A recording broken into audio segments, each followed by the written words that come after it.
On the line with us is our old buddy Greg Palast, the investigative journalist, formerly with the BBC, Guardian, and all kinds of other outlets and venues. He's the author of How Trump Stole 2020 and previously The Best Democracy Money Can Buy. GregPalast.com is his website. Greg_Palast, P-A-L-A-S-T, is his Twitter handle. Greg, welcome to the program. Or welcome back. It sure looks to me like this is going south really fast for President Putin. What are you've got at least one person in Ukraine, and I believe you've got a person in Russia. What are you learning? Well, my thoughts go out to Nick Parapolitsa, who's been sending us video and reports, our correspondent in Kyiv, which is under massive bombardment.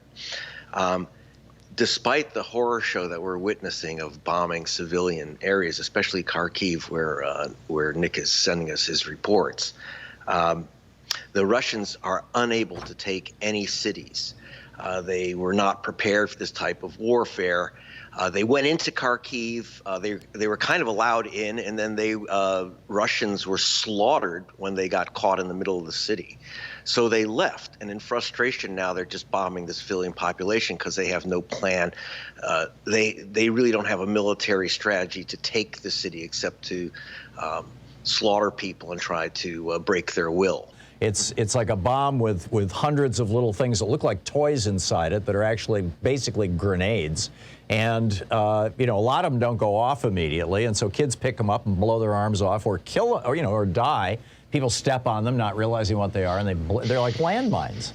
Yes, and this is the new again, because Putin does not have a military way to get in. And yes, we do have a correspondent in Moscow, Margarita Ivanova, and also a Ukrainian, another in Lviv. And so I also spoke yesterday with Gamaliel Turner, who's a future warfare expert with the Navy. He's one of their top experts.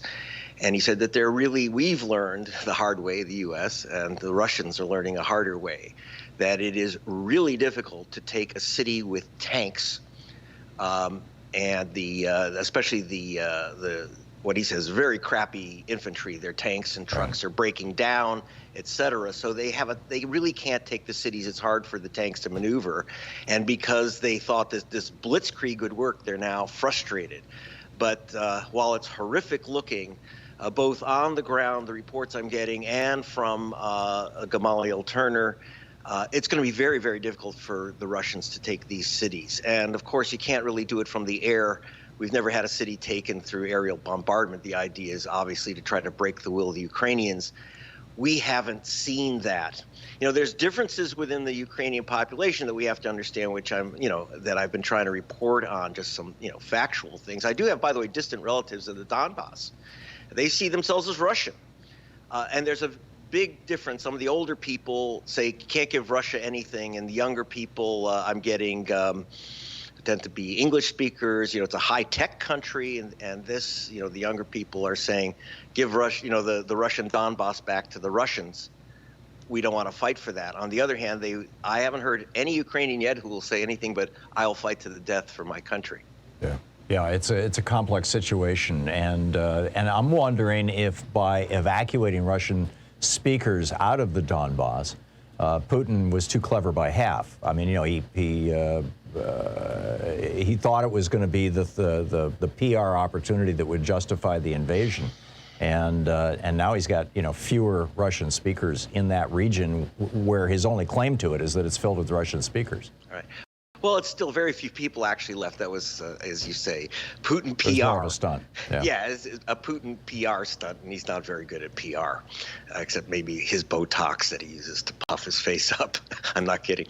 Is it that, or is he on steroids or something? I mean, there's a lot of speculation that I guess obviously neither one of us know. We don't know. Putin, has to play to his base, which is the religious right in Russia. Let's not forget that there's a huge religious motivation here coming from Russia and Patriarch Kirill, who wants back control. And of course, he legitimately wanted to protect his people in the Donbass. 14,000 people have been killed in the past 8 years. This war didn't just start. It's been going on for 8 years, but it's all been relegated to the east But the Ukrainian troops haven't been in the Donbass, or the Ukrainian government has had no control for 8 years. So a lot of young people are saying, give Russia back to the Russians. Remember, the Donbass and Crimea were given to Ukraine by Khrushchev only in 1954 as part of his internal fight with Prime Minister Georgy Melenkov. This is after Stalin died, who's going to be in charge. So Khrushchev lopped off Melenkov's base in Crimea and Donbass, gave it to his buddies in the Ukraine. That's how it ended up there. However, this is think of it as two different wars, really. One is the Donbass, and obviously Russia controlled it. It's going to become part of Russia. It's always been part of Russia. But then there's this, in a way, Putin had won the war. But now I don't completely understand the battle, except for the push from Kirill to restore the Russian Patriarchate in Kyiv. We might think of these as medieval motivations, but this is welcome to the new world in which religion has a huge part in these conflicts. You can't. Well, and in that regard, Putin has been promoting essentially right-wing, white-based, literally racially based Christianity. Well, that's why he's a fave of the ultra-right from Greece and Golden Dawn, and our man, as you know, Zach Roberts. Unfortunately, he was uncovered when he was undercover at the big America First meeting this weekend. They were chanting, "Go Putin!" Right. This is the ultra-right meeting with Marjorie Taylor Greene and Nick Fuentes, the kind of right-wing Christian nationalists. They're chanting, "Go Putin!" Yeah. I kid you not. No, I saw the video. In fact, I retweeted it. It's absolutely amazing stuff. Greg Palast, investigative journalist, his latest book, multiple books. The Best Democracy Money Can Buy is absolutely great. GregPalast.com, Greg_Palast on Twitter. Greg, keep us up to date, okay? Okay, I will. Thanks a lot. Great talking with you.